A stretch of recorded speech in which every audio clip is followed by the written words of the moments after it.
দর্শক মণ্ডলী, এবার আমরা কথা বলবো এই ঠাকুরগাঁয়েরই সন্তান, একসময়ের ঠাকুরগাঁয়ের সাংস্কৃতিক অঙ্গনের প্রাণপুরুষ, শিক্ষক এবং বর্তমানে একজন পরিচ্ছন্ন রাজনীতিবিদ জনাব ফখরুল ইসলাম আলমগীরের সঙ্গে। তবে আজকে কোনো রাজনীতি নয়, আমরা আজকে কথা বলবো ভিন্ন কিছু বিষয়ে।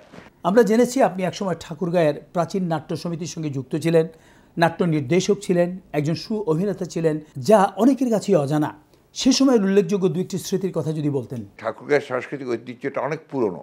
আপনি নিশ্চয়ই জানেন যে ঠাকুরগাঁতে একসময় তেভাগা আন্দোলন হয়েছিল, কৃষক বিদ্রোহ হয়েছিল, এবং এই নাট্য সমিতির জন্ম কিন্তু আপনার এডওয়ার্ড অষ্টম রাজার অভিষেক উপলক্ষে এই নাট্য সমিতিটাকে প্রতিষ্ঠিত হয়েছিল, এবং যে কারণে তখন থেকেই কিন্তু ঠাকুরগাঁতে নাট্যচর্চা শুরু হয়েছিল।